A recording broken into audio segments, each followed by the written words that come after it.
Vois sur ces canaux dormir ces vaisseaux dont l'humeur est vagabonde.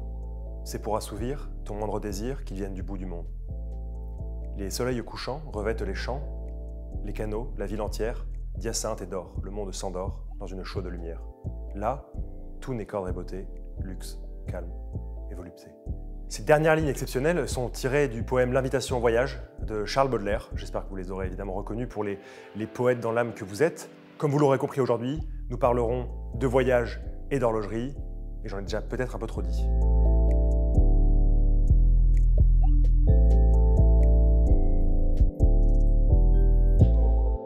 L'horloger, c'est Breguet, le voyage, c'est la complication Aura-Mundi, et la nouveauté, c'est la Breguet Marine Aura-Mundi. Donc voilà, aujourd'hui, dans ce nouvel épisode striptease des Rabilleurs, on vous emmène un peu en voyage avec luxe, calme et volupté. Si cette nouveauté concerne la Breguet Marine, la collection Breguet Marine, elle concerne avant tout une complication dont Breguet peut être fier, qui est la complication Aura-Mundi. Je pense qu'une partie d'entre vous connaît déjà la Breguet Aura-Mundi, dans le sens la complication Aura-Mundi chez Breguet.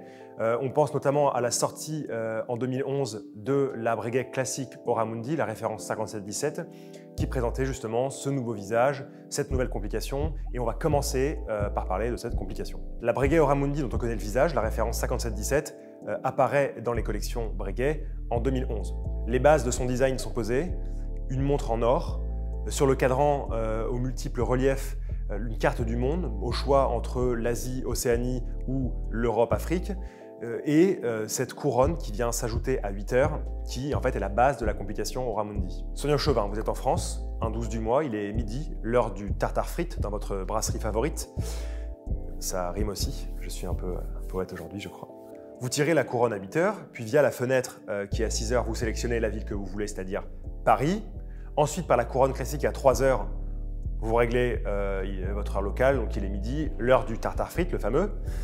Et ensuite, une fois que tout ça est fait, vous appuyez sur le bouton poussoir à 8 heures, là vous changez de ville, et là vous n'avez simplement qu'à tirer la couronne, à sélectionner, on va dire, Honolulu, car la chaleur des plages de Waikiki vous manque énormément. Et une fois que vous avez fait ça, vous n'avez pas besoin de toucher à la couronne classique, car en fait par un ingénieux système de cam, de marteau, etc. Au sein du mouvement qui est assez complexe, il va directement reconnaître l'heure d'Honolulu.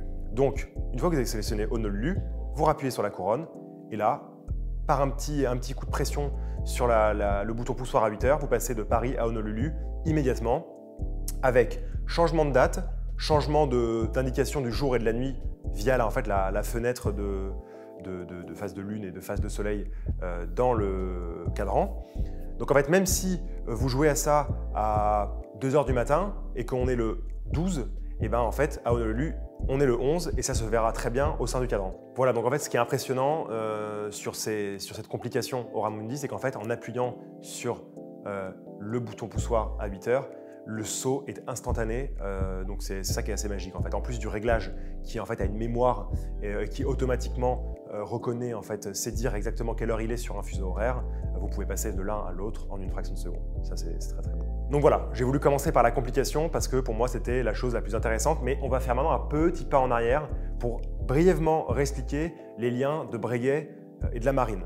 Au début du 19e siècle, on ne voyage pas en bateau comme on voyage aujourd'hui, c'est-à-dire vous êtes justement à Waikiki, vous louez votre bateau pour 30 € la demi-heure, vous montez dedans, vous ne retirez pas vos chaussures parce que vous n'en avez rien à foutre, vous mettez les gaz à fond et puis ça sent l'essence, vous tirez des gens derrière, enfin ouais, c'est un peu n'importe quoi. Ça c'est aujourd'hui et c'est n'importe quoi.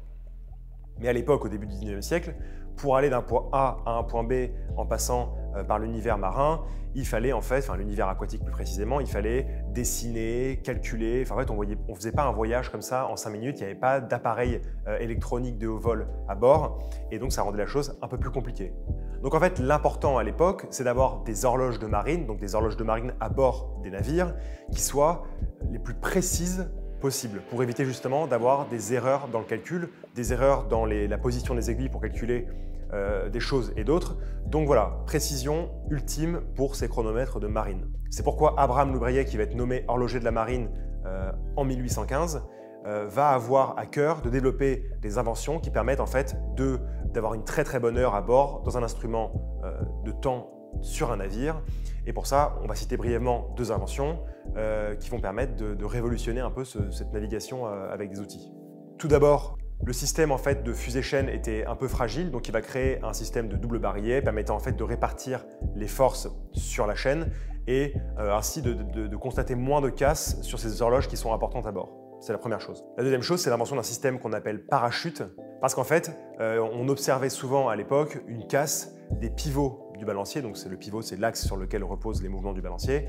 Il s'était souvent cassé quand vous preniez un choc dans la mer ou dans un océan. Et il a inventé le système de parachute pour venir renforcer ce point de friction compliqué du mouvement. Donc voilà, vous avez système de fusée-chaîne amélioré avec le double barillet plus le système du parachute, fait qu'en fait, l'horloge de marine devient un outil fiable et ça, on le doit à Abraham Louis Breguet. On t'oublie pas. Donc voilà, là on est au début du 19e siècle. On va faire un énorme bond puisque en fait, dans les récentes années, je veux dire au cours du 20e siècle et plus particulièrement sur la fin du 20e siècle, Breguet va vouloir remettre en avant cette grande force qu'Abraham Louis Breguet avait créée au sein de la marque avec son nom pour toutes ces innovations au sein des chronomètres de marine. Donc la Breguet Marine va apparaître en 1990, c'est la première génération. Puis rapidement, dans les années 2000, on voit l'apparition d'une deuxième génération avec des montres un peu plus imposantes parce que c'est les années 2000, c'était compliqué. Mais en tout cas des montres plus imposantes mais qui gardent l'identité Breguet et l'identité de la marine qui avait été créée quelques années auparavant. Ensuite, en 2017, nous avons pu voir les prémices de la troisième génération grâce à la Breguet Marine équation marchante. Quand je dis les prémices de la troisième génération, c'est que la troisième génération apparue en 2019 de Breguet Marine avait en fait un visage totalement différent. Principalement, en fait, elles sont inspirées, ces nouvelles montres, des chronomètres de marine et de leur fixation à 12 heures et à 6 heures. Et ça, en fait, vous pouvez le voir, on vous le mettra dans la vidéo avec une image de ces horloges marines. Les cornes sont beaucoup plus courtes, beaucoup plus carrées, et ça permet en fait d'avoir un porté plus agréable pour tous les types de poignets. Aussi, les chiffres romains sont en applique désormais, ils sont remplis de manière luminescente. Donc voilà, ça permet en fait d'inscrire en 2019 la Breguet Marine dans davantage de modernité, et on en avait bien besoin. Aujourd'hui donc, c'est à la Breguet Marine de nouvelle génération, donc la Breguet Marine qu'on a vu apparaître en 2019, d'avoir cette nouvelle complication Oramundi. C'est donc la première fois qu'un double fuseau horaire à mémoire instantanée s'affiche sur le cadran d'une Breguet Marine. Au-delà du mouvement, c'est le cadran de cette nouvelle Breguet Marine Oramundi qui fait toute la différence. Ce cadran, il est bleu, un bleu abyssal, soleillé, et en fait, en plus des petites vagues guillochées à la main, on retrouve évidemment la présence des continents, les continents qui jouent avec la lumière, et ce qu'on ne voit pas forcément au premier coup d'œil, il y a une plaque en saphir avec les méridiens en relief qui vient s'apposer sur ce cadran, ce qui fait en fait que quand vous jouez avec la montre, et ça vous le voyez très bien dans la vidéo, on voit comme en fait un cadran multidimensionnel qui joue avec les perspectives, qui joue avec les lumières, qui joue avec les matières et les finitions. Parce que comme vous le voyez bien, les continents ont bénéficié d'une finition satinée. La Lune a été rediée et revêt un aspect gris un peu mystérieux. Enfin voilà, il y a toute une foule de finitions, toute une foule de volumes et toute une foule de reliefs qui font qu'en fait, ce cadran est juste fou. C'est un jeu de perspective, un jeu de volume et on l'adore en plus de la complication évidemment qu'il dévoile. Un cadran qui s'intègre dans un boîtier de 43,9 mm, au choix en or blanc ou en or rose. Alors vous dites 43,9 mm, c'est assez costaud. Oui, c'est assez costaud.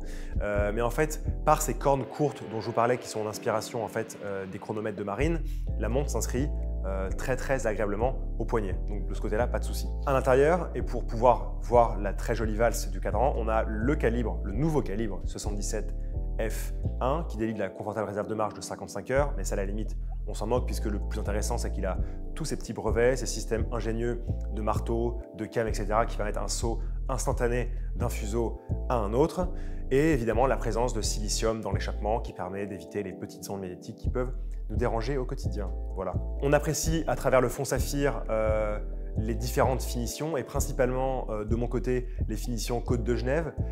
On les voit souvent, mais là, elles revêtent une dimension toute particulière puisqu'elles font penser au deck des beaux voiliers qui ont évidemment un lien, vous l'aurez compris, avec la marine. C'est tout pour moi, merci. Une montre disponible donc en or blanc ou en or rose, avec au choix un bracelet en cuir ou en caoutchouc avec la fermeture en or qui correspond. Qu'en pense-t-on? Alors, évidemment, on a plaisir à retrouver la troisième génération de Breguet Marine qui insuffle un souffle de modernité dans la collection. Et évidemment, Le plaisir aussi de retrouver une complication qu'on adore chez Breguet, la complication Oramundi. Souvent on s'amuse, on hallucine en fait, on appuie 15 fois dessus et on se dit mais comment c'est possible, le saut il est instantané, on arrive à revenir en arrière.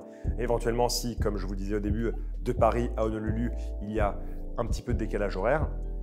Donc voilà, la complication elle est à la fois simple sur le cadran, en réalité elle est beaucoup plus complexe que ça à l'intérieur. Le cadran il est absolument magnifique par ses jeux de lumière et ses jeux de perspective, il va très bien, finalement il fait écho à ce très beau mouvement. Et voilà, je suis en train de vous parler de cette nouveauté à Paris. Je préférais éventuellement siroter une pina colada sur la plage de Waikiki à Honolulu. Mais bon, ça c'est la vie, on peut rien y faire. Et je pourrais vous parler de ma vie pendant de longues minutes finalement. Parce que c'est vrai que c'est pas facile tous les jours d'être à Paris, il fait pas forcément très chaud. Waikiki c'est une plus belle destination. Mais bon, très peu pour aujourd'hui. C'était Breguet Marine Oramundi dans le nouvel épisode Striptease des Rabilleurs que j'espère que vous aurez apprécié, ça se dit pas. Qui, je l'espère, vous plaira beaucoup. Merci. Merci pour les gens d'Honolulu.